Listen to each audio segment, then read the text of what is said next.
How's everybody doing today? So, I'm going to talk about something that's, I guess you could call it metaphysics. It's about something that it's more about awareness and your everyday, your everyday life and maybe your goals or your visions and stuff.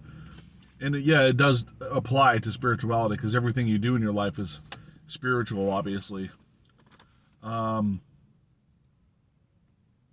have you ever heard of that 10,000 hours to mastery? To practice something for 10 hours, you become a master at it. And the reason why I bring this up is because let's say you're doing all your spiritual practices and stuff like that, and pretend I always use the reference becoming a pro dancer, right? A pro dancer might have a natural ability when they first started, when they were young, or maybe they were a little bit older. Either way, it doesn't matter. They had to put in hours to become the pro dancer. So there is practice required on some level. There's certain things you can do in life without practice, and you just get the kind of you can meditate and get the information download, and then just be able to do it right. But body movement and exercise, you have to kind of build up to it, and there's a lot of things that have to be practiced a lot to become, quote unquote, a master of your passion. So I just don't want you to get in the mindset that, hey, if I just meditate and stuff, I'll master what it is that I'm doing because the universe will provide it for me. Yes, that's true on some level, but you have to understand that there might be work involved for the practicing.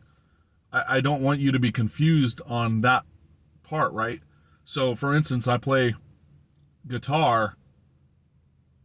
I had to put in a lot of hours to get good at it. Like, I was working 8 to 12 hours a day, and I would come home and I'd practice for 4 hours a day. Um, I practiced 4 hours a day for almost like 4 years, and I still was nowhere near where I wanted to be. I was getting close, but I hadn't put that 10,000 hours in, even though I was naturally good at it. And maybe later down the road during a podcast or something, or I'll post a video of my playing style or whatever, and you can hear what I do. But that's irregardless. I'm just using this as an example. Um, you have to put in some effort if it's a passion that requires mastery. And the reason, like I said, why I was doing this video is because I wanted you to be aware of that. I didn't want a delusion of grandeur saying, hey, I'm a pro race car driver, but the only thing I've driven is an indoor go-kart track at the local recreational pay-to-play go-kart track inside where their cars are electric or whatever. I'm sure you can get good and build up your skills like that way, but they're probably not going to let you into a formula car driving a go-kart inside that slides around without traction and only tops out at 35 miles an hour, right? They're wanting you to get into bigger and better cars and then put in your time and development. Like a lot of those Formula One drivers, they've already done their 10,000 hours because they started driving at 5 years old with go karts for years on end. 3 times a week for years until they turned into a teenager. 16 years old, they jump into a low-level formula car, a low-powered one with like 100 horsepower formula car, no wings, just open wheel. Then they win races in that. Then they put them in another lower division formula style car. This one's got wings on it, maybe 200 horsepower at this point. Wins that division, so on and so forth. So that's by that time they're already done their 10,000 hours. That's why a professional race car driver, even the lower divisions, they've already done 10,000 hours. That's why it's so hard to break out, because you're going against everybody that's masters of it, right? So dancing is a little bit different. That's an art form, and you're not like running on the clock like a race car driver. But I'm just saying, like, if you wanted to master something, you need to get the 10,000 hours in. And it's one of those things that remember I told you about, you can't sell darkness. Well, you in metaphysics, it's hard to market something where you have to say, oh, I have to put work involved to become a master, to have to put 10,000 hours in. You didn't tell me that, Brandon. You didn't tell me there was 10,000 hours of work to get mastery of my passion.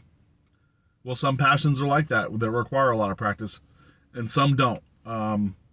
Like, if you were going to be the CEO of a company, you could just get promoted and not have all the hours, right? That's an example of you own a company or whatever. It didn't take a lot of time to do that, but there's still a learning curve. You still have to learn how to run a business. That's there. That's always there. But there's just some things that you have to put the 10,000 hours in. And you may say, well, Brandon, why isn't 10,000 hours necessary for mastery? Well, I mean, why do I have to master that? Technically, you don't. But if you want to be so great at it that you can teach everybody else, or showcase it to where you feel like you're one of the best, that might be what you have to do. Like woodcrafters in Japan and in Europe and the United States building yachts and boats back in the day, they had over 10,000 hours crafting these boats. That's why some of these boats looked so elegant and so so highly crafted and on a master craft level, because they had masters working on these things and inventing and developing them. Now, this is what I'm talking about for just passions, right? If you want to master something, you want to master your passion or your career or whatever, I'm just telling you like what you need to do to master it.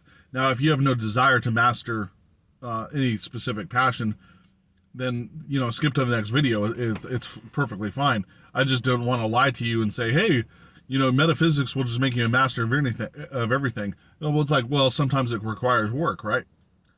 Once again, I think I'm beating a dead horse here.